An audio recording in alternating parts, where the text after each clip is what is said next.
A dedicated librarian struggles to save her daughter from a rare kidney disease.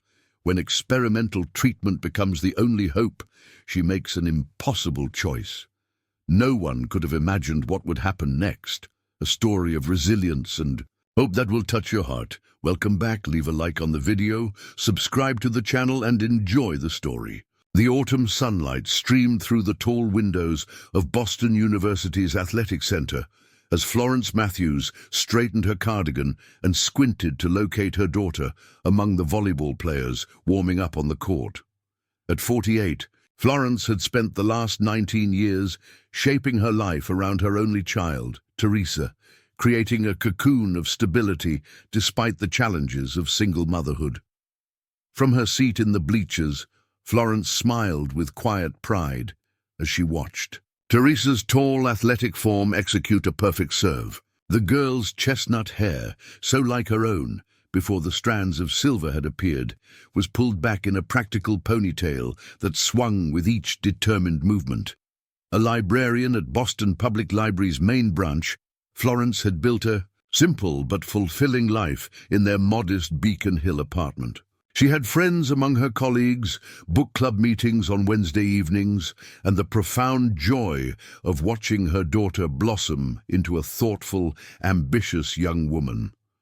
Teresa's volleyball scholarship to Boston University had been the culmination of years of early morning practices and weekend tournaments, a shared triumph that Florence treasured. The squeak of athletic shoes on polished hardwood filled the gymnasium as the match began. Florence clapped enthusiastically as Teresa's team took an early lead, her heart swelling with familiar pride.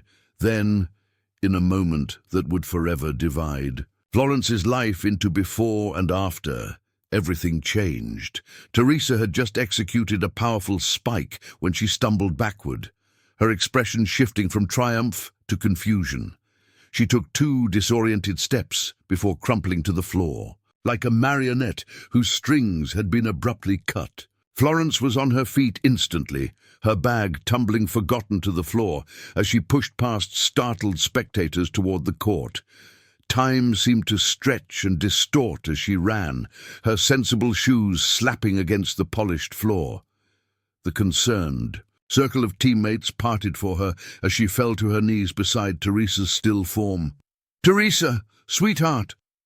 Florence's voice cracked as she touched her daughter's pallid face. Teresa's eyelids fluttered, but the unfocused gaze that met hers sent ice water coursing through Florence's veins. "Someone call an ambulance!" she cried, gathering her daughter's limp hand between her own, feeling the weak, irregular pulse beneath her fingertips.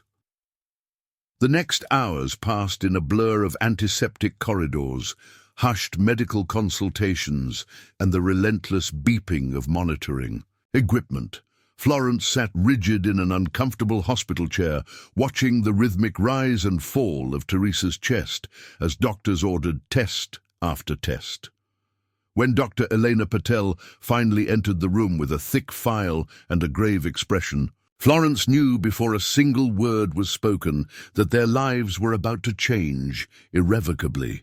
"Mrs. Matthews," Dr. Patel began gently, "we've identified the cause of Teresa's collapse."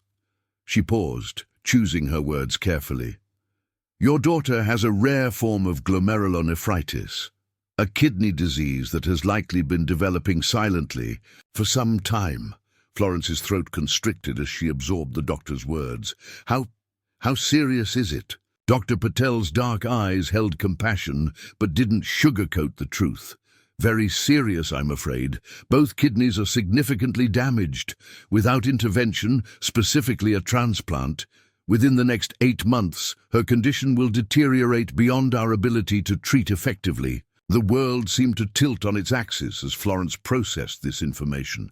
8 months, like a death sentence suspended over her child's head, with time ticking inexorably away. "A transplant," she repeated numbly. "I'll donate. I'm her mother, surely. I'll be compatible." Dr. Patel's expression softened further. "We'll test you, of course, but compatibility involves multiple factors beyond blood relation. And given the rarity of Teresa's condition, we'll need to be exceptionally careful with donor matching. Later, when Teresa had been settled into a private room for overnight observation, Florence stood at the window watching the lights of Boston twinkle against the darkening sky. The hospital overlooked the Charles River, and she could see the occasional crew team gliding across the water, their movements synchronized and purposeful. Her hand clutched her phone, the urge to call. Someone, anyone, nearly overwhelming, but there was no one. Teresa's father had exited their lives before their daughter could form memories of him, and Florence's own parents had passed years ago. They had built their life as a unit of two, a fact that had never felt as terrifying as it did in this moment of crisis. "Mom," Teresa's voice, weak but alert, drew Florence back to her bedside immediately. "I'm here, sweetheart," she whispered, smoothing her daughter's hair back from her forehead. "What did they say? And don't sugarcoat it. I need to know." Florence took a deep breath, knowing her intelligent, perceptive daughter would demand nothing less than the complete truth. She explained the diagnosis as gently as possible, watching Teresa's expression shift from confusion to fear to a determined calm that made Florence's heart ache with pride. 8 months, Teresa finally said, her voice steady despite the mouth, tears brimming in her eyes. That's not so bad. People wait years for transplants sometimes, right? So this is actually good news." Florence felt a lump form in her throat. Even now, facing this terrible diagnosis, her daughter was trying to comfort her. "It's challenging," she acknowledged, "but we're going to fight this together like we always have." As Teresa drifted back to sleep, the medication pulling her under, Florence remained vigilant at her bedside, her mind racing with possibilities and fears. By morning, her determination had crystallized into iron resolve. She would find a way to save her daughter, no matter the cost. The following weeks became a blur of medical appointments, tests, and devastating news.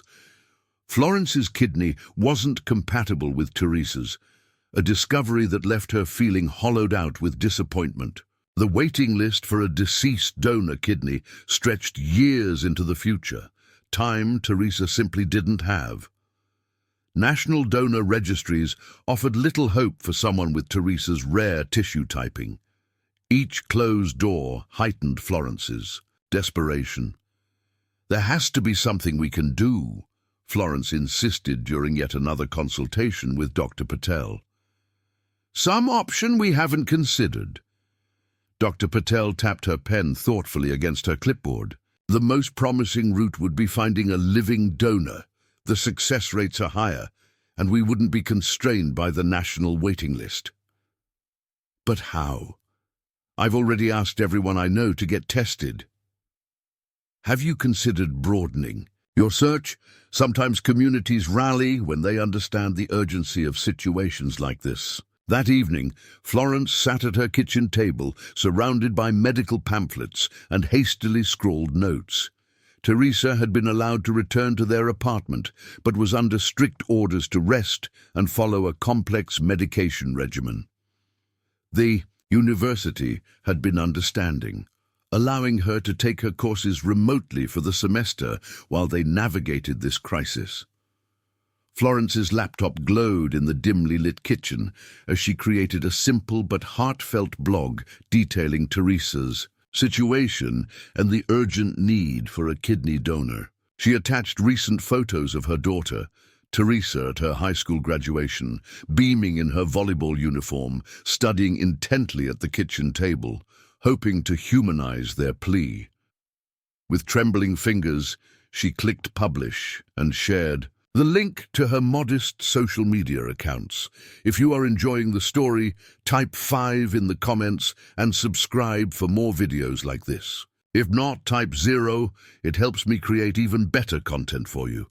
Continuing. The response was immediate and overwhelming. By morning, Florence's inbox was flooded with messages of support, offers to be tested as potential donors, and suggestions for fundraising to cover medical expenses not covered by insurance. Her phone rang constantly with calls from friends, colleagues, and strangers touched by their story. Florence found herself alternating between tears of gratitude and frantic organization as she attempted to coordinate the outpouring of goodwill. The head librarian at Boston Public Library, Mrs. Whitman, called Florence into her office the following Monday morning. Florence entered with trepidation, conscious of her recent absences and distraction at work. "Florence," Mrs. Whitman began, her tone unreadable, "the staff has been discussing your situation." "I know my performance has suffered," Florence began apologetically. "I'm trying to balance everything, but—" Mrs. Whitman held up a hand, cutting off Florence's explanation. "We're not concerned about your performance. We're concerned about you and Teresa." She slid a folder across her desk. "The library board met over the weekend. We'd like to organize a donor awareness event here at the Central Branch, book readings, information sessions on organ donation, and a fundraiser for Teresa's medical expenses." Florence stared at the folder, momentarily speechless. "I don't know what to say," she finally managed, her voice thick with emotion. "Say yes," Mrs. Whitman replied simply, "and let us help you." 3 weeks later, the Boston Public Library's grand reading room had been transformed into an elegant venue for the Hearts for Teresa benefit. Long tables lined with informational materials about organ donation stood beneath the vaulted ceilings. Local authors had volunteered to give readings throughout the evening, and a silent auction featuring rare book editions and local artwork occupied one corner of the vast space. Florence moved through the crowded room in a daze, overwhelmed by the turnout. Colleagues she'd worked alongside for years had revealed hidden talents.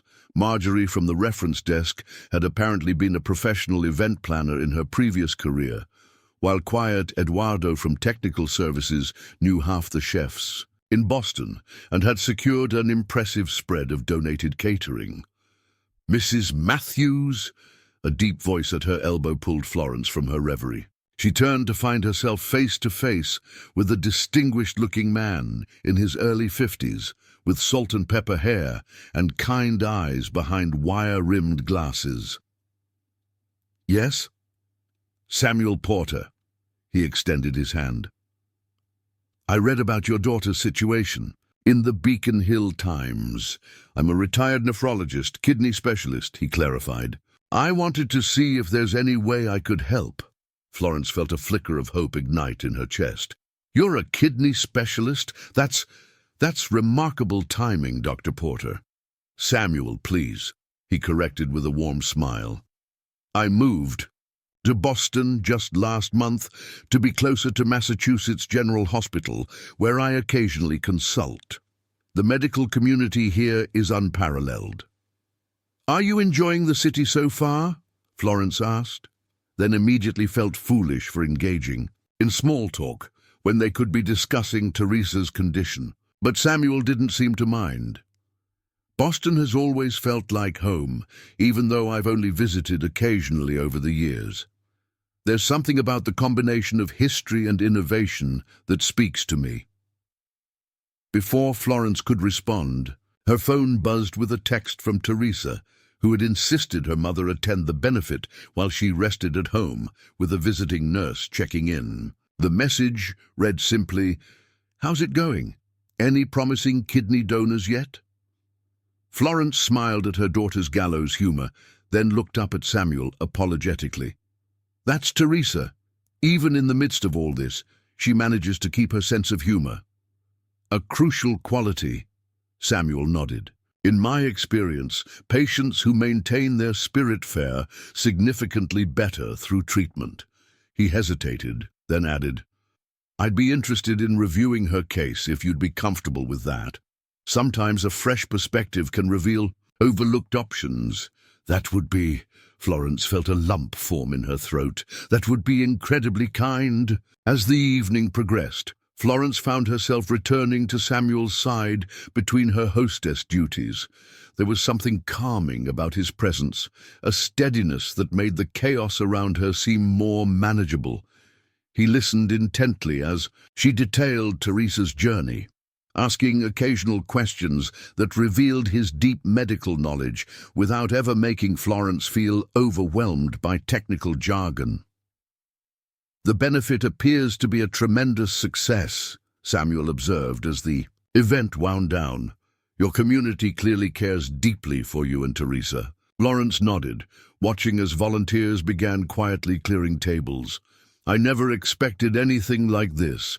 When you're a single parent for so long, you get used to handling everything yourself. Asking for help doesn't come naturally." Samuel's expression softened with understanding. "Sometimes the hardest part of any crisis is letting others in." Later that night, as Florence recounted the evening to Teresa, she found herself dwelling on Samuel's words and the unexpected comfort of his presence. For the first time since Teresa's collapse, Florence felt a glimmer of something beyond fear and determination, something that, if circumstances were different, she might have recognized as attraction. But these were Teresa's kidneys, her daughter's life, hanging in the balance. Florence gently tucked the feeling away, focusing instead on the practical outcomes of the evening. Dozens of potential donors signing up for testing, substantial funds raised for medical expenses, and the business card from Dr. Samuel Porter that promised expert guidance through the medical labyrinth ahead. What Florence couldn't possibly know as she finally drifted into exhausted sleep was that the evening had set in motion a chain of events that would challenge everything she thought she understood about sacrifice, love, and the complex interweaving of human lives. The months ahead would test her in ways she couldn't imagine, forcing impossible choices that would ultimately reveal the true nature of her strength and the unexpected places where hope could take root, even in the darkest circumstances. In the following weeks, a steady rhythm developed as Teresa started a new medication regimen that temporarily stabilized her condition. Though still unable to return to her volleyball team or attend classes in person, she was well enough to continue her studies remotely, her laptop and textbooks spreading across their small apartment like academic confetti. Meanwhile, Florence found herself working closely with Samuel, who had become an invaluable resource. His expertise helped her navigate the bewildering landscape of specialist referrals and treatment options, while his connections at Massachusetts General Hospital secured Teresa appointments with leading experts in her rare condition. "You've been such a godsend," Florence admitted one evening as they sat in a cafe near the hospital after Teresa's latest round of tests. "I don't know how we would have managed all this without you." Samuel's eyes crinkled warmly behind his glasses. "Hardly divine intervention, Florence. Just someone who knows his way around the medical system's bureaucratic maze." He hesitated before adding, "And I find myself quite invested in Teresa's well-being. She's a remarkable young woman, rather like her mother." Florence felt her cheeks warm at the compliment. At 48, she had long ago set aside thoughts of romance, channeling all her energy into raising Teresa and building their life together. Yet something about Samuel's steady presence was beginning to awaken long-dormant feelings. "May I ask you something personal?" Samuel ventured after a moment of comfortable silence. Florence nodded, wrapping her hands around her cooling mug of tea. "You mentioned you've been a single parent since Teresa was very young. That's a challenging road to walk alone." "It is," Florence acknowledged, "but it's the only one I've known. Teresa's father left when she was still an infant. He wasn't ready for the responsibility, and honestly, looking back, I'm grateful he recognized that early rather than causing more pain down the road." She shrugged lightly. "We've built a good life, just the two of us." Samuel nodded thoughtfully. "My wife, Catherine, passed away 5 years ago," he offered quietly. "Kidney disease, actually, though a different type than Teresa's. That's part of why I specialized in nephrology, trying to understand the enemy, I suppose." Florence reached across the table, impulsively squeezing his hand. "I'm so sorry, Samuel." He turned his palm upward, briefly holding her fingers in his. "Life takes unexpected turns. Catherine's illness taught me that every moment of connection is precious." Their conversation was interrupted by Florence's phone ringing. Teresa checking in from home, where she was supposed to be resting. Florence answered with practiced cheerfulness, listening as her daughter excitedly described a virtual study group she had organized with classmates who were helping her keep up with coursework. "She sounds in good spirits," Samuel observed when Florence ended the call. "She's always been resilient," Florence replied, unable to keep the pride from her voice. "Even as a child, she bounced back from disappointments faster than I could. A quality that will serve her well through this journey," Samuel said. "The psychological component of recovery is often underestimated in medical literature, but I've seen it make all the difference in outcomes." As they walked together through Boston Common after dinner, golden leaves crunching beneath their feet, Florence realized with startling clarity that for the first time since Teresa's diagnosis, she had spent nearly 2 hours thinking about something other than kidney disease and donor matches. The weight that had settled on her shoulders hadn't disappeared, but somehow, walking beside Samuel in the crisp autumn evening, it felt more bearable. "I'd like to offer something," Samuel said, as they paused near the frog pond. "But I don't want to overstep. After everything you've done for us, I doubt that's possible," Florence replied. "I'd like to be tested as a donor for Teresa." Florence stared at him, momentarily speechless. "Samuel, that's an enormous offer. We've only known each other a few weeks. Sometimes a few weeks is enough to recognize what matters," he said simply. "I understand the medical risks involved better than most.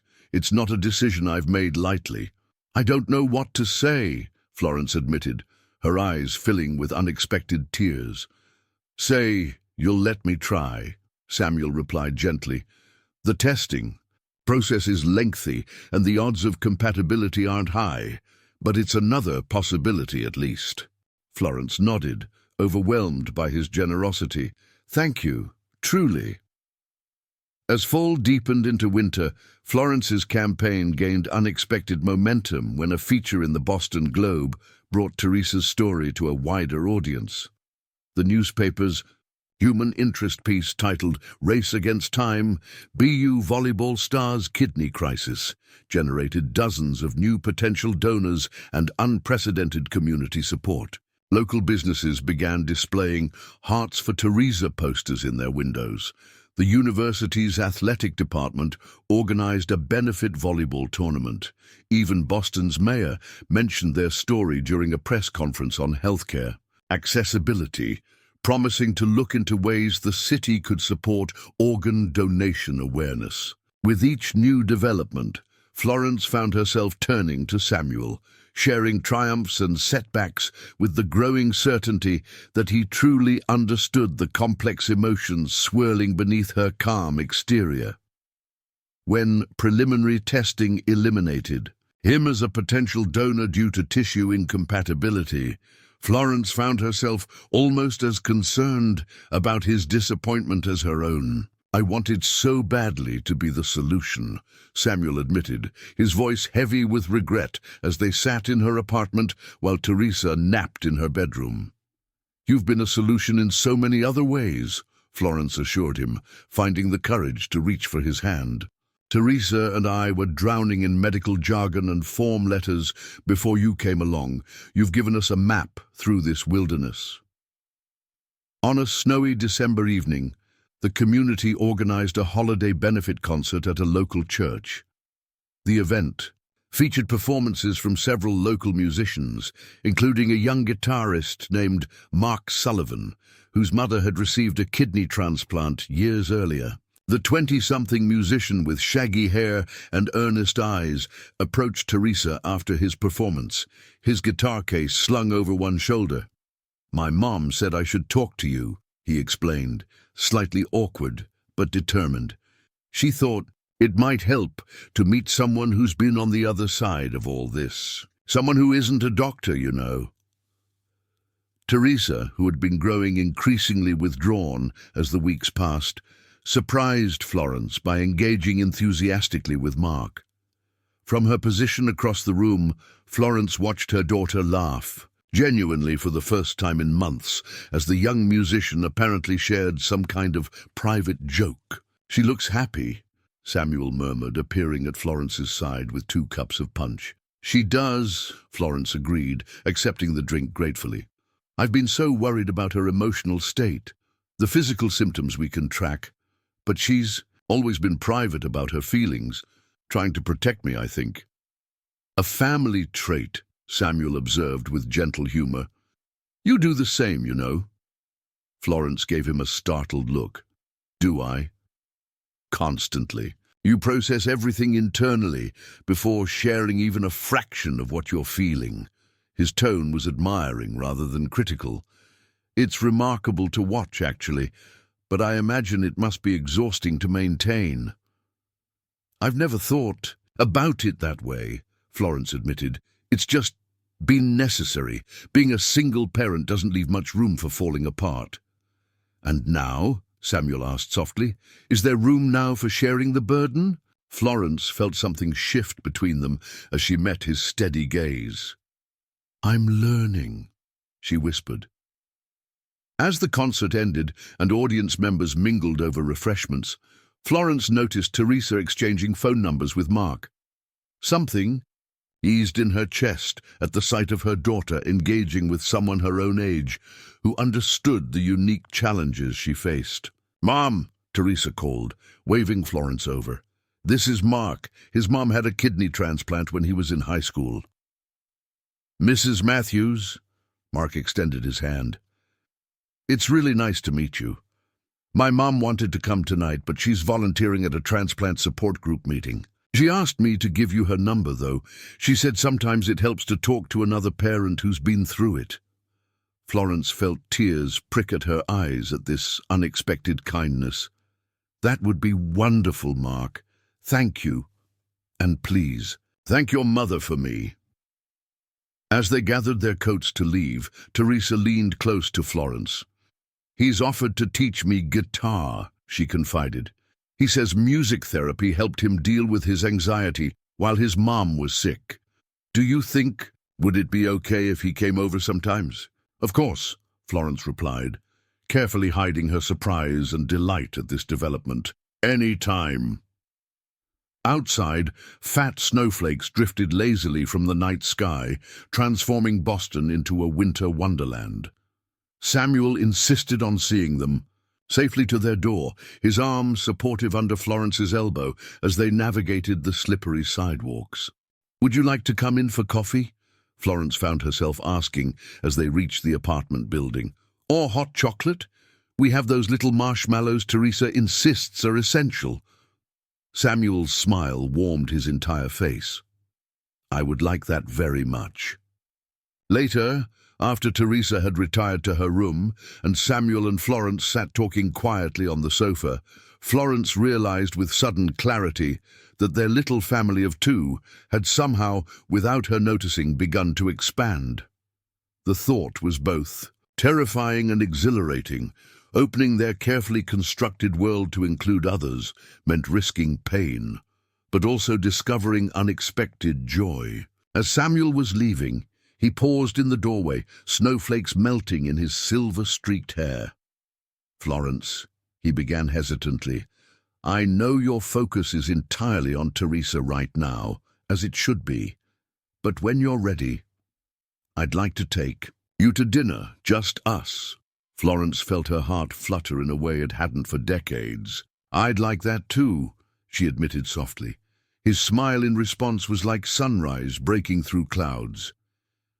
"Then we have something to look forward to," he said simply, and with a gentle squeeze of her hand, he was gone. Florence closed the door, behind him, leaning against it for a moment as she processed the complicated emotions swirling through her. Guilt at finding happiness amid Teresa's struggle, hope that perhaps they were turning a corner in this ordeal, and beneath it all, a tentative excitement at the possibility of a connection she had long ago stopped expecting to find. What she couldn't know as she finally turned away from the door was that the new year would bring challenges that would test this fragile happiness to its limits. The journey ahead would require sacrifices she couldn't yet imagine and forced choices no mother should have to make.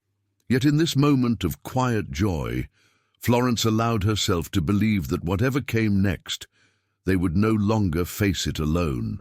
The holiday season brought a brief respite as Teresa's new medication regimen stabilized her condition temporarily. Christmas lights twinkled in their apartment windows as Florence, Teresa, and Samuel established new traditions together. Even Mark became a regular visitor, his guitar case a familiar sight propped against the living room wall, as he patiently taught Teresa basic chords and simple songs that filled the apartment with music for the first time in years. Florence watched this unexpected family form around them with a mixture of gratitude and lingering anxiety. Each day without a donor match was another day closer to the deadline Dr. Patel had established. Yet these moments of normalcy, Samuel helping her wash dishes after dinner, Teresa laughing as Mark told stories about his touring band's misadventures, felt precious beyond measure. Everything changed on a bitter January morning when Samuel arrived at their apartment unexpectedly, his expression a complex mixture of emotions Florence couldn't immediately decipher. "What is it?" she asked, instantly alert to the tension in his posture. "I've received a call from my son, Oliver," Samuel explained, accepting the coffee she offered with distracted thanks. "He's a transplant surgeon in London. Apparently, he read about Teresa's case online." "You have a son?" Florence couldn't hide her surprise. In all their conversations over the past months, Samuel had mentioned his late wife, but never a child. Samuel's expression tightened. "We've been estranged for nearly a decade. After Catherine died, Oliver and we handled grief differently. He threw himself into his medical career overseas, and he sighed heavily. "I withdrew from everything, including him. By the time I realized what I'd done, the distance between us seemed insurmountable. But he's reaching out now," Florence observed gently. "Because of Teresa.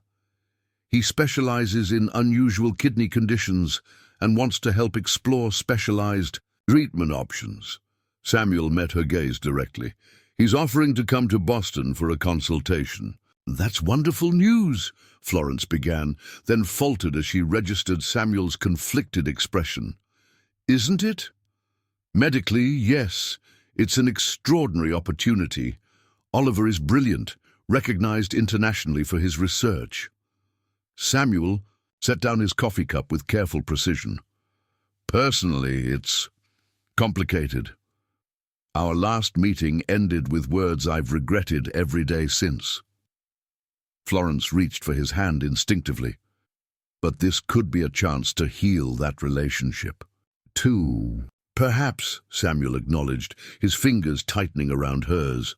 At the very least, his expertise could open new doors for Teresa's treatment. "I've already spoken with Dr. Patel, and she's enthusiastic about the consultation." The arrival of Dr. Oliver Porter a week later created a seismic shift in their carefully balanced lives. Tall and austere, with his father's analytical mind, but none of his warmth, Oliver brought cutting-edge medical knowledge and a palpable tension that filled any room he shared with Samuel. Florence observed their strained interactions with concern, recognizing in their clipped professional exchanges and careful avoidance of personal topics the hallmarks of deep, unresolved pain. Yet Oliver's dedication to Teresa's case was undeniable. He spent hours reviewing her medical records, consulting with specialists across 3 continents, and exploring treatment avenues the local team hadn't considered. "Your daughter's case," is fascinating from a medical perspective, Oliver told Florence during one consultation, his clinical detachment both reassuring and slightly chilling. The specific presentation of her glomerulonephritis is rare enough to merit a case study. "We're so grateful for your expertise," Florence replied carefully. "Samuel has been invaluable throughout this process, but having a specialist in rare kidney conditions like yourself is, well, it feels like a miracle, honestly." At the mention of his father, Oliver's expression tightened almost imperceptibly. "Dad has always had excellent instincts about medical puzzles," he acknowledged stiffly. "It's why his early retirement was such a loss to the field." The undercurrent of accusation in his tone wasn't lost on Florence. Later, when she mentioned the exchange to Samuel, his expression clouded with regret. "Oliver blames me for disappearing after Catherine died," he explained. "He needed his father, and I was absent, lost in my own grief." "He still cares," Florence observed quietly. "He wouldn't have come otherwise. For Teresa, perhaps. And for the medical challenge." Samuel smiled sadly. "Oliver has always been able to connect with patients more easily than with people close to him, another trait he shares with his father." As January gave way to February, Florence noticed subtle changes in Teresa's behavior. Her daughter, normally forthcoming about her symptoms and experiences, began spending more time alone in her room, emerging with reddened eyes she attributed to study headaches. Her sessions with Mark grew shorter, and she declined several virtual social events organized by her university friends. Concerned, Florence gently confronted Teresa one evening after she'd turned down dinner with Samuel and Oliver, claiming fatigue. "Teresa," Florence said quietly, perching on the edge of her daughter's bed, "what's really going on? And please don't say nothing. I know you better than that." Teresa kept her eyes fixed on her laptop screen for a long moment before closing it with a sigh. "I didn't want to worry you more than you already are." "Worrying is part of the job description," Florence replied lightly, though her heart clenched with apprehension. "Are your symptoms getting worse?" "Yes," Teresa admitted after a painful hesitation. "Not dramatically, but I can feel the difference. The medicine isn't working as well anymore." Florence fought to keep her expression calm despite the fear threatening to overwhelm her. "Have you told Dr. Patel?" "At my last appointment." Teresa finally met her mother's gaze, her eyes swimming with tears. She said it's not unexpected. The medications were always a temporary solution while we found a donor. "Which we will," Florence insisted, reaching for her daughter's hand. "The campaign is reaching thousands of people now, and with Oliver's connections." "I've been emailing Dad," Teresa interrupted, the words rushing out as if she'd been holding them back for weeks. Florence felt as though the air had been knocked from her lungs. "Your father? How did you even find him? It wasn't that hard. He's on social media." Teresa's voice gained strength as she continued. "I thought maybe he could get tested. As a donor, he never responded to any of my messages until last week. He said," her voice faltered, "he said he can't help. He has a new family now in Arizona, a wife and 2 kids. The pain in her daughter's voice broke Florence's heart anew. "Oh, sweetheart, I'm so sorry." "It's fine," Teresa insisted, wiping at her tears. "I shouldn't have expected anything different. It's just, when you're facing something like this, you start thinking about loose ends, you know? Things you wish you'd resolved." Florence gathered her daughter into her arms, feeling the familiar weight of her as if she was still, a child seeking comfort after a nightmare. "Your father's limitations are not your failure, Teresa. They never were." "I know," Teresa whispered against her shoulder, "but it still hurts." That night, after Teresa had finally fallen asleep, Florence sat in their darkened living room, turning her ex-husband's rejection over in her mind. The hurt was less for herself, she had long ago accepted his absence, than for Teresa, who deserved better from the man who had helped bring her into the world. Have you ever faced a moment when someone you counted on disappointed you when you needed them most? Or perhaps you know someone who has had to be strong through an impossible situation? Leave a comment below, sharing your experience. As winter deepened, the financial realities of Teresa's condition became increasingly dire. Insurance covered some expenses, but the specialized treatments, consultations with experts like Oliver, and medications created a growing mountain of bills that Florence faced with increasing anxiety. Her savings, carefully accumulated over years of frugal living, were rapidly dwindling. Without telling Teresa or Samuel, Florence took a night shift at a 24-hour bookstore near Faneuil Hall, working from 10 p.m.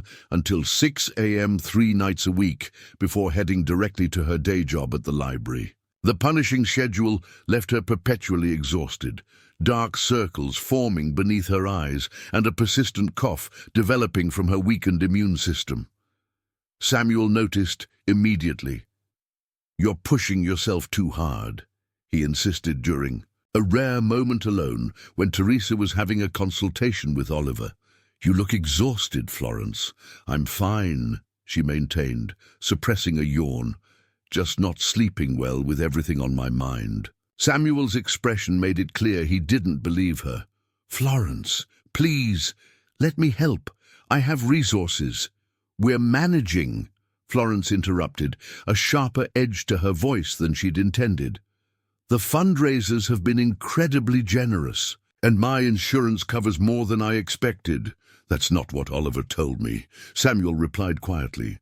"He mentioned that several of the specialist consultations were out of network, and the experimental medication protocol Teresa started last week isn't covered at all."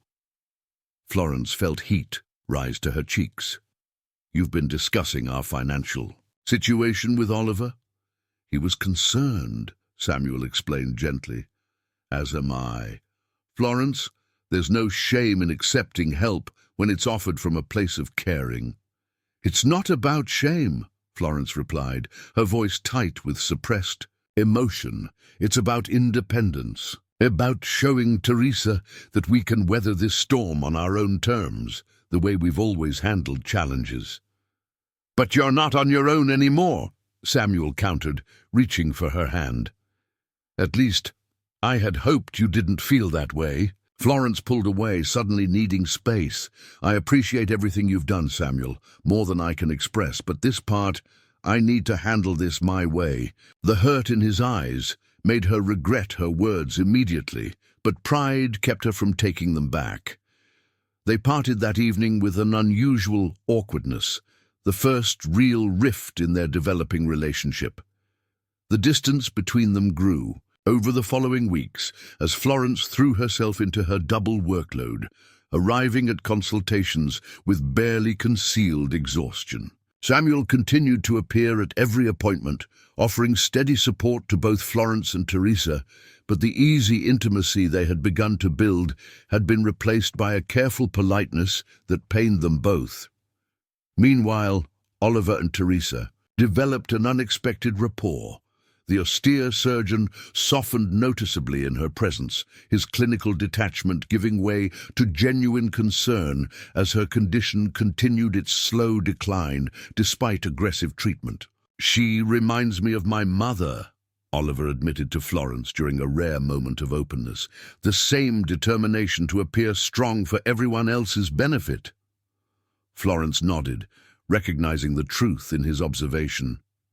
"Samuel mentioned that your mother struggled with kidney disease as well." "For years," Oliver confirmed, his expression somber. "It shaped my entire childhood and ultimately my career choice." He hesitated before adding, "My father was different then. Passionate about finding answers, relentless in pursuing treatment options. Until she died," Florence said softly, understanding dawning. "Until she died," Oliver echoed. "Then he just disappeared, physically present, but emotionally gone. I needed him, but he had nothing left to give."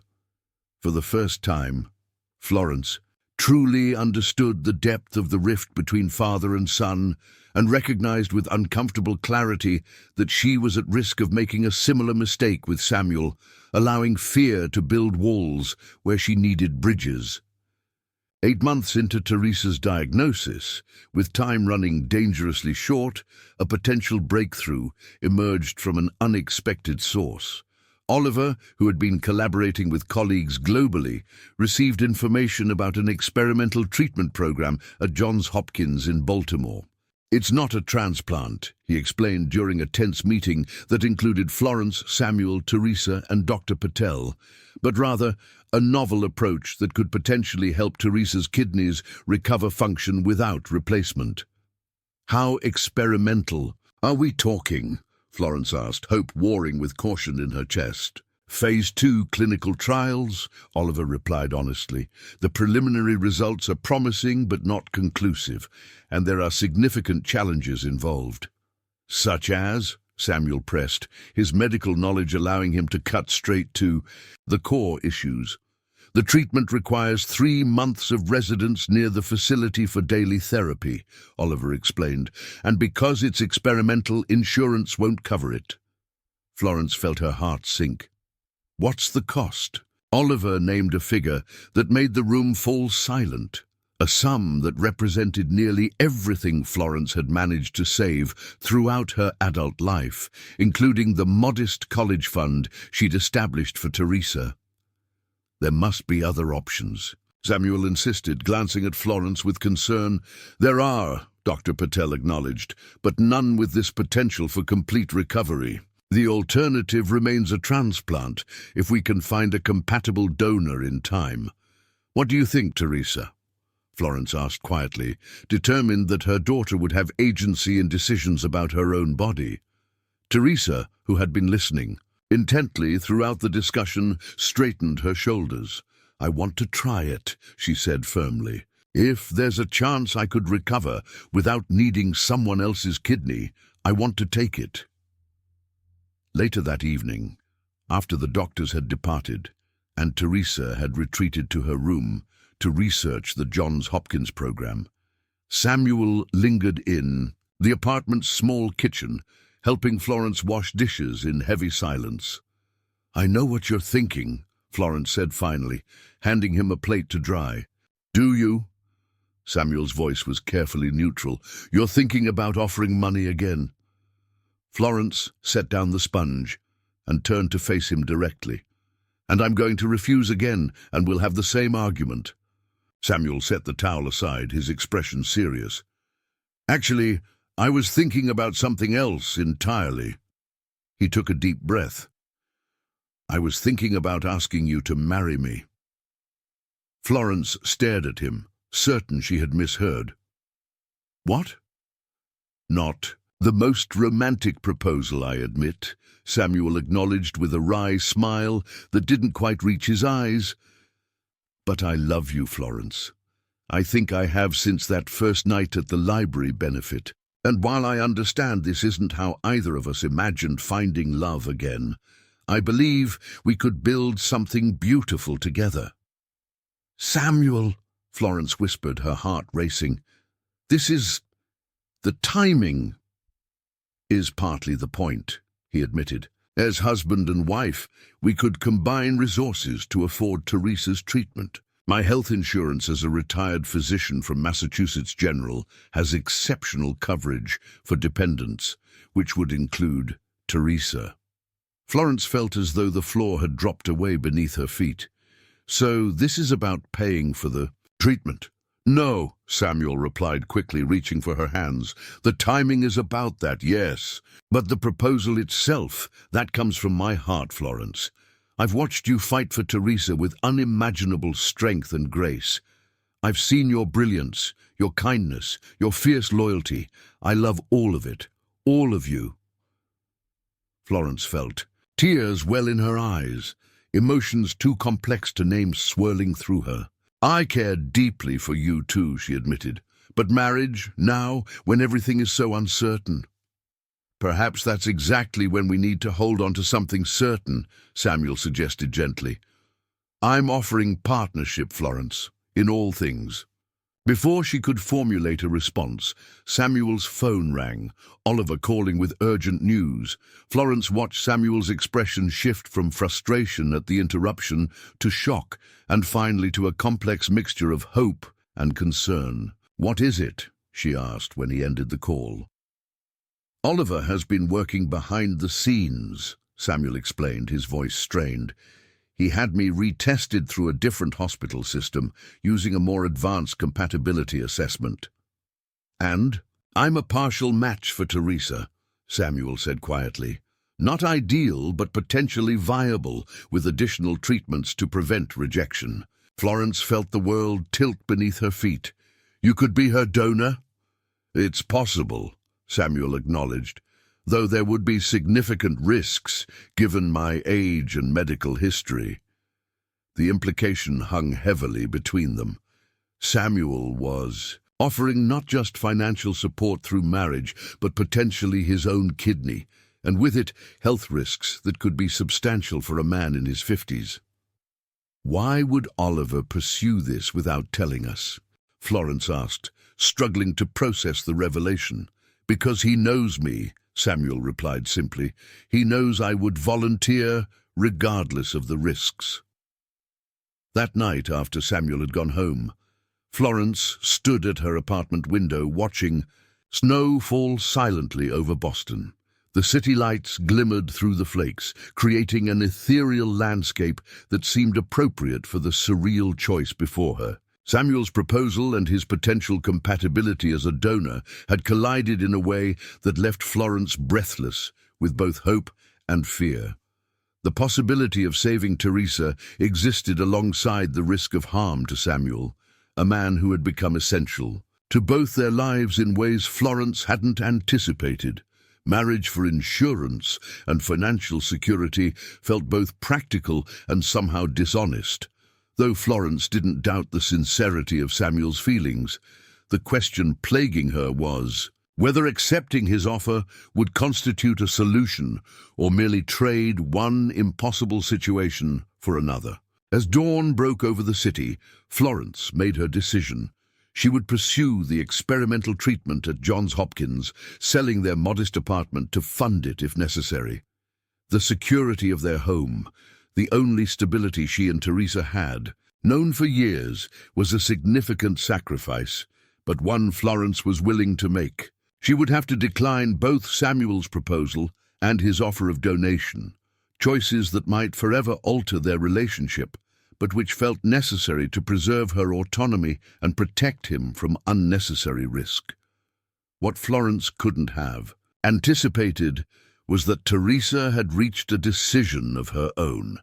While her mother grappled with impossible choices, Teresa had arranged a private meeting with Samuel, arriving at his Beacon Hill brownstone with determined purpose despite her weakened condition. "Teresa," Samuel greeted her with surprise, quickly ushering her inside from the February chill. "Does your mother know you're here?" "No," Teresa admitted, unwinding her scarf with trembling fingers. "This is between us, Samuel. About your kidney." Samuel's expression softened with understanding. "Ah, I see. I can't accept it," Teresa stated firmly, meeting his gaze directly. "My mom needs you whole and healthy. I've watched how she lights up around you, how for the first time in my entire life, she's found someone who makes her feel seen and supported. I won't risk taking that from her." "Teresa," Samuel began gently, "the decision isn't—" "It is, actually," she interrupted with quiet authority. "It's my body, and I won't accept your kidney, no matter what Mom or Oliver or anyone else says. I want to try the experimental treatment, and I want you to promise you'll be there for her if—" She swallowed hard. "If it doesn't work." Samuel regarded the young woman before him with profound respect. "You are extraordinary, Teresa Matthews, every bit your mother's daughter." As Teresa stood to leave, she paused at the door. "Do you love her? Really love her? Not just because of me and this whole situation?" "With all my heart," Samuel replied without hesitation. Then don't let her push you away, Teresa advised. She's been doing it her whole life, keeping people at a distance to protect herself from disappointment. She deserves better than that. She deserves you. Udry, what none of them could have predicted was how these private decisions, made with the best intentions, would collide in the emotional confrontation that awaited them all. As February turned to March and Teresa's condition continued its decline, the moment of truth could no longer be postponed. The experimental treatment needed to begin within weeks, or it would be too late. Florence sat Samuel and Teresa down in their living room, steeling herself for the difficult conversation ahead. "I've made a decision," she began carefully. "I'm going to sell the apartment to fund the treatment at Johns Hopkins." "Mom, no!" Teresa protested immediately. "This is our home." "Homes can be rebuilt," Florence replied with gentle firmness. "What matters is getting you the treatment you need." "Florence, please reconsider," Samuel urged. "My offer stands. Both of my offers." "I've already spoken with a real estate agent," Florence continued, determinedly maintaining her composure. "In this market, we should be able to sell quickly. The proceeds will cover the treatment and temporary housing in Baltimore." "I won't accept this," Teresa declared, rising shakily to her feet. "Not the apartment sale, and not Samuel's kidney either." "What?" Florence looked between her daughter and Samuel in confusion. "I told him I wouldn't take his kidney," Teresa explained, her voice cracking with emotion. "It's too dangerous for him, and you need him, Mom, maybe more than I do." "That wasn't your decision to make alone," Florence protested. "Wasn't it?" Teresa challenged. "It's my body, and I'm not a child anymore." She took a shuddering breath. "I know you've been working nights at that bookstore. I know you're killing yourself trying to handle everything alone, the way you always have. But I'm asking you, begging you to stop, to let people help us. Not because we're charity cases, but because that's what community means." As if her daughter's words had released something long held in check, Florence felt tears begin to stream down her face. "I just wanted to protect you," she whispered, "to make sure you had every possible chance." "I know," Teresa replied, crossing the room to embrace her mother. "But you deserve a chance too, Mom. A chance at happiness with Samuel, a chance at a life that isn't just about surviving." Samuel remained silent, watching the exchange between mother and daughter with glistening eyes. When Florence finally looked up at him, her face tear-streaked but resolute, he saw a new openness in her expression. "I can't accept your kidney," she told him quietly. "Teresa is right about the risks." Samuel nodded in understanding. "And the other offer?" he asked, his voice carefully neutral. A ghost of a smile touched Florence's lips. "Ask me again when this is all over, when we're choosing something together because we want it, not because we need it." "I can do that," Samuel agreed, hope kindling in his eyes. The experimental treatment at Johns Hopkins would begin the following week. Though Florence had declined to sell their apartment, accepting instead a generous grant from a kidney research foundation Oliver had contacted, she and Teresa would still need to relocate. To Baltimore for 3 months, the separation from Samuel loomed like a shadow over their tentative reconciliation. "It's not goodbye," Florence reminded herself as she packed their suitcases the night before departure. "Just a temporary distance." What she couldn't know, as she methodically folded sweaters and organized medication schedules, was that Samuel had already begun making arrangements of his own. While respecting her need for independence, he had no intention of letting distance diminish the connection they had fought so hard to establish. The following morning, as Florence and Teresa prepared to board the train to Baltimore, Samuel arrived at the station with Oliver unexpectedly at his side. The two Porter men, so long estranged, presented a united front that brought fresh tears to Florence's eyes. "We'll be checking in regularly," Samuel explained, embracing her with fierce tenderness. "And when you're ready for visitors, we'll be there." "Both of us," Oliver added with unusual warmth. "I've arranged consultations with the Johns Hopkins team throughout the treatment period." As the train pulled away from the station, Florence watched Samuel and Oliver standing side by side on the platform, two generations of Porter men, united by their connection to her family. For the first time since Teresa's diagnosis, Florence allowed herself to believe that regardless of the treatment's outcome, they would not face the future alone. The Johns Hopkins Experimental Treatment Center occupied a modern wing of the renowned hospital complex, its sleek design offering a stark contrast to the institutional feeling of most medical facilities. Florence and Teresa were assigned a comfortable apartment in a nearby building specifically designated for patients in long-term treatment programs. The space modest but welcoming, with large windows overlooking a small courtyard. From the first day, their lives fell into a demanding rhythm. Mornings began early with preliminary testing, followed by the treatment itself, a complex protocol involving specialized dialysis combined with experimental medications designed to stimulate kidney regeneration. Afternoons were dedicated to rest and monitoring, while evenings often brought visits from specialists reviewing Teresa's response. The treatment was grueling. Teresa faced side effects ranging from debilitating nausea to bone-deep fatigue, yet she maintained the determined optimism that had characterized her approach to the illness from the beginning. Florence marveled at her daughter's resilience, finding strength in Teresa's example as she navigated the unfamiliar city and the emotional toll of watching her child suffer. Though physically distant, Samuel remained a constant presence in their lives.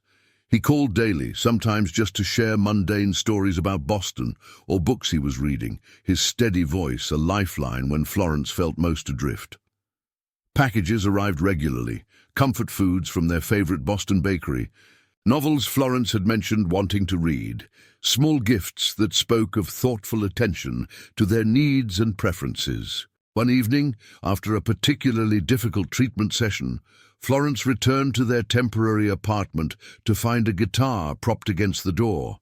A gift from Mark, delivered by a local music store, with a note explaining that he'd arranged for a music therapist at the hospital to continue Teresa's lessons. The gesture brought tears to Florence's eyes, another reminder of the community that had formed around them despite their physical absence from Boston. Even more surprising was the gradual presence of Oliver in their daily lives. The reserved surgeon began making weekly trips to Baltimore, ostensibly to consult with the treatment team, but increasingly to spend time with Teresa, whose intelligence and determination had clearly won his respect. Florence observed with quiet amazement as the man who had arrived in Boston so cold and distant gradually revealed glimpses of warmth and even occasional humor. "He reminds me of you," Samuel commented during one video call after Florence described Oliver's latest visit. "The same protective instincts, the same ability to connect with Teresa." "We do seem to have reached an understanding," Florence acknowledged. "Yesterday, he actually brought board games to distract her after a rough session. I never would have expected that from him." Samuel's expression softened. "Oliver has always had that capacity for connection. After his mother died, he buried it deep, another trait he shares with his father." As weeks turned into months, preliminary indicators suggested the treatment might be working. Teresa's kidney function showed modest but consistent improvement, each positive test result bringing cautious hope. Florence allowed herself to imagine their return to Boston, to the community that had rallied around them, to the possibility of building a future that included Samuel. In their third month at Johns Hopkins, Florence received an unexpected call from Boston. Mrs. Whitman from the library was on the line, her voice brimming with excitement. "Florence, you won't believe what's happening here," she began without preamble. "Remember that unused space above the children's section, the one that's been storage for decades?" "Vaguely," Florence replied, puzzled by the direction of the conversation. "It's being renovated as we speak," Mrs. Whitman continued enthusiastically. "Into an apartment for you and Teresa." Florence sat down abruptly. "I don't understand." "The library board approved it unanimously," Mrs. Whitman explained. "A living space for the library's most valued employee and her daughter. The rent will be nominal, basically just covering utilities, in exchange for occasional after-hours supervision of special events." "But how?" Florence managed. "The renovation costs alone would be—" "That's the best part," Mrs. Whitman interrupted. "It's being funded by Dr. Porter, the younger one, Oliver. He approached the board with the proposal explaining that you might need a fresh start when you return." That evening, when Oliver arrived for his regular visit, Florence confronted him directly. "Why didn't you tell me about the apartment renovation?" Oliver had the grace to look slightly embarrassed. "I wanted it to be a surprise, and I wasn't sure the library board would approve the arrangement." "It's too much," Florence insisted. "I can't accept such an extravagant gift." "It's not entirely altruistic," Oliver admitted, his expression unusually vulnerable. "Working with you and Teresa these past months, it's reminded me of what it means to be part of something larger than my career. To have connections that matter." He hesitated before adding, "I've been alone a long time, Florence. Helping create a home for you and Teresa feels like building something positive from all this pain." Florence studied the man before her, recognizing for the first time how much he had changed since their first meeting, how the walls around his heart had gradually lowered through his connection with Teresa, and unexpectedly with Florence herself. "Your father would be proud of the man you've become," she said softly. Oliver's expression flickered with surprise and something like hope. "He and I still have a long way to go." "But you've started the journey," Florence observed. "That's what matters." As their 3 months at Johns Hopkins drew to a close, the final test results confirmed what earlier indicators had suggested. Teresa's kidneys were indeed recovering. The experimental treatment, while not a complete cure, had halted the disease's progression and stimulated enough regeneration to eliminate the immediate need for a transplant. "She'll need ongoing monitoring," the lead researcher explained, during their final consultation. "And there's still a possibility she may need a transplant someday, but for now, her kidney function is sufficient for a normal life." While preparing for their return to Boston, Florence found herself simultaneously elated by Teresa's improvement and anxious about what awaited them. Their relationship with Samuel had evolved during their separation, deepening in some ways through their daily conversations and shared journey. Yet Florence couldn't help wondering if the connection they'd built would translate back into physical proximity, if the feelings they'd expressed would withstand the transition from crisis back to everyday life. These questions occupied her and thoughts during the train ride north, even as Teresa chatted excitedly about returning to her university studies and reuniting with Mark, whose daily texts had sustained her through the treatment's most difficult moments. When the train pulled into Boston's South Station on a bright June morning, Florence's heart leapt at the sight of Samuel waiting on the platform, a bouquet of wildflowers in his hands. Behind him stood Oliver, looking somewhat awkward, but determinedly. Present and beyond them a crowd of familiar faces, library colleagues, community members from the fundraising campaign, even Dr. Patel and her medical team. As Florence stepped onto the platform, Samuel enfolded her in an embrace that felt like coming home. "Welcome back," he murmured against her hair. "We made it," she whispered, allowing herself to sink into his arms for a moment before turning. To watch Teresa being enthusiastically greeted by a bashful Mark, guitar case slung over his shoulder, as always. The newly renovated apartment above the library exceeded Florence's wildest expectations. Light streamed through tall windows, illuminating warm wooden floors and freshly painted walls. Bookshelves lined the spacious living area, already filled. With their rescued volumes from their former apartment, and new additions clearly chosen with care. The kitchen gleamed with modest but new appliances, and Teresa's room had been painted her favorite shade of blue. "This is overwhelming," Florence admitted as she explored the space, touched by the thoughtfulness evident in every detail. "Too much?" Oliver asked, hovering nervously near the door. "No," Florence assured him, impulsively embracing the surprised surgeon. "It's perfect, more than perfect." As their friends and supporters crowded into the new space, filling it with laughter and conversation, Florence found herself standing slightly apart, watching the scene with a sense of wonder. Teresa sat cross-legged on the floor, showing Mark the guitar techniques she'd learned during treatment.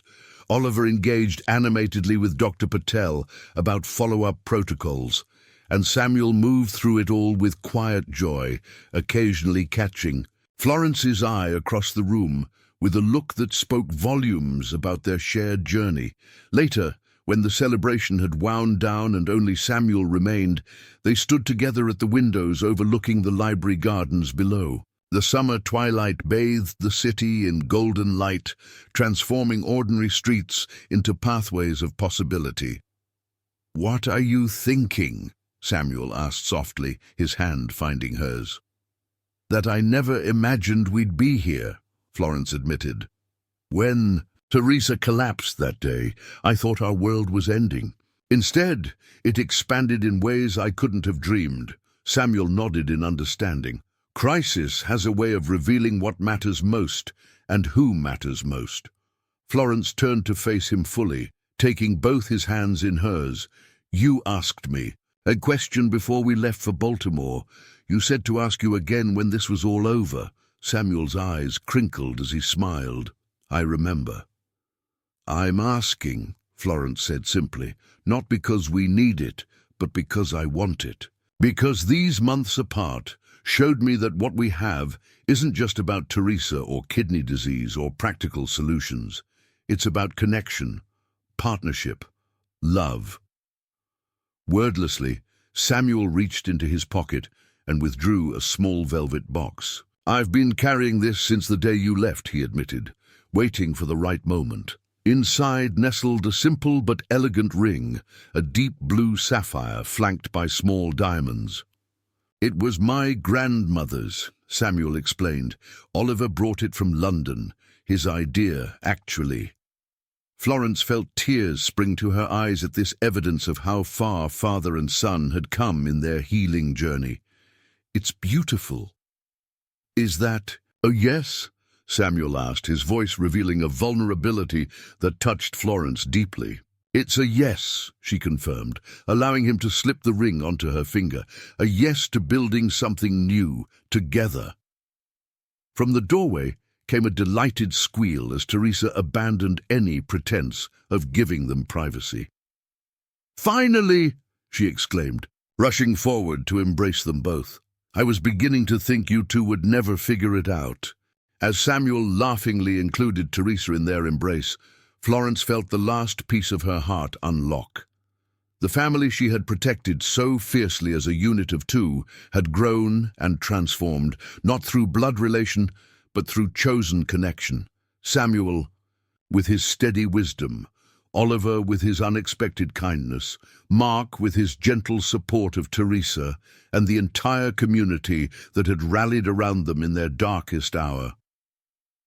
6 months later, Florence and Samuel exchanged vows in the Boston Public Library's courtyard, surrounded by blooming flowers and beloved faces. Teresa, fully recovered and once again playing volleyball for her university team, served as maid of honor, while Oliver stood proudly as his father's best man, their reconciliation one of the many miracles that had emerged from what once seemed an impossible situation.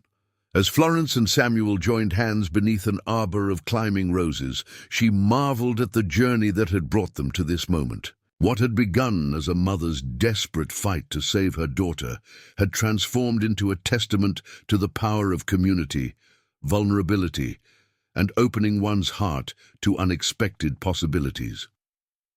The sacrifice she had thought necessary, giving up love to save Teresa, had proven to be a false choice. In reaching out for help, in allowing herself to be fully seen in both strength and weakness, Florence had discovered a deeper truth, that love multiplies when shared, that independence and connection can coexist, and that family is defined not by blood alone, but by the bonds forged in life's most challenging moments. As Samuel kissed his bride and their assembled loved ones erupted in applause, Florence felt a sense of completion she had never dared to imagine. Their story, begun in crisis and fear, had blossomed into one of hope and possibility, a testament to the resilience of the human heart and its endless capacity for renewal. Congratulations, type 9 in the comments so that I know you stayed until the end with me. Thank you for watching, and until tomorrow's story on this same channel.